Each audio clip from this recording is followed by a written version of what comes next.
வணக்கம். இன்றைக்கி நம்ம பார்க்க போகிற சமையல் ஒரு அருமையாக ரொம்ப சிம்பிளாக பண்ணக்கூடிய முட்டை கிரேவி எப்படி செய்யலாங்கிறத பார்க்கலாம். இட்லி, தோசை, சப்பாத்தி, சாதம் எல்லாத்துக்குமே சூப்பராக இருக்கும். இதை குழம்பு மாதிரியும் யூஸ் பண்ணிக்கலாம். சைடிஷாகவும் நம்ம கெட்டியாக வச்சிங்கன்னா நீங்கள் அப்படியே பரட்டினாப்பில் சைடிஷாகவும் வச்சுக்கலாம். வாங்க அதை எப்படி செய்யலாங்கிறத பார்க்கலாம். ஒரு மிக்ஸி ஜார் எடுத்துக்கலாம். இதில் ஒரு கையளவுக்கு கொத்தமல்லி இலை சேர்த்துக்கலாம். அதே மாதிரி ஒரு கையளவுக்கு புதினா சேர்த்துக்கலாம். 3 பச்சை மிளகாய் சேர்த்துக்கலாம். மீடியம் சைஸாக ஒரு வெங்காயம் சேர்த்துக்கலாம், பெரிய வெங்காயம்.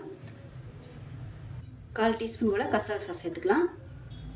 1 டேபிள் ஸ்பூன் இஞ்சி பூண்டு பேஸ்ட் சேர்த்துக்கோங்க. இல்லைன்னா நீங்கள் ஒரு 4 துண்டு இஞ்சி, ஒரு 5 பல் பூண்டு சேர்த்துக்கலாம். இப்போ இதில் ஒரு 3 பாதாம் சேர்த்துக்கலாம். இதுக்கு பதிலாக நீங்கள் முந்திரி பருப்பு சேர்த்துக்கோங்க.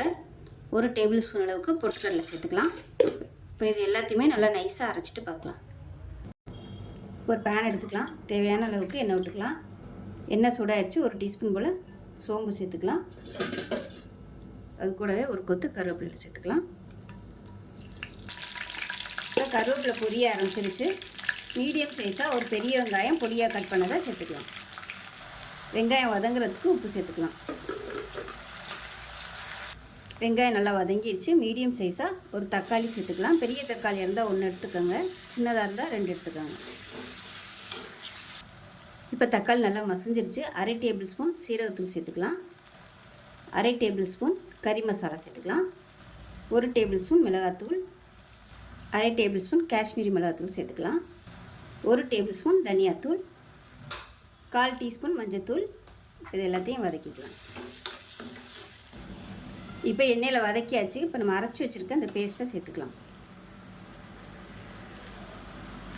சேர்த்துட்டு ஒரு 2 நிமிஷம் வதக்கி விட்டுக்கலாம். இப்போ பாருங்கள், மசாலா வதங்கி நல்லா எண்ணெய் பிரிய ஆரம்பிச்சிச்சு. இந்த ஸ்டேஜில் தண்ணி சேர்த்துக்கலாம்.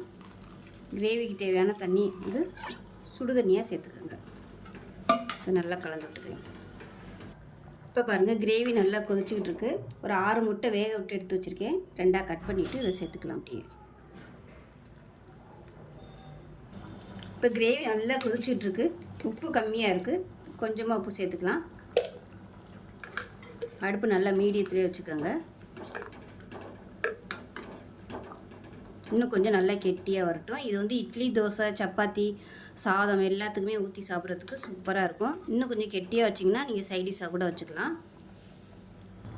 இப்போ பாருங்கள், கிரேவி சூப்பராக எண்ணெய் பிரிஞ்சு வந்துருச்சு. இந்த ஸ்டேஜில் அமர்த்திடலாம். அருமையான ஒரு முட்டை கிரேவி ரெடி ஆயிடுச்சு. செஞ்சு பாருங்கள். செஞ்சு பார்த்துட்டு எப்படி வந்துச்சுங்கிறத சொல்லுங்கள். வீடியோ பிடிச்சிச்சின்னா லைக் பண்ணுங்கள், கமெண்ட் பண்ணுங்கள், சேனலை சப்ஸ்கிரைப் பண்ணுங்கள், பக்கத்தில் பெல் பட்டனையும் ப்ரெஸ் பண்ணுங்கள். நன்றி.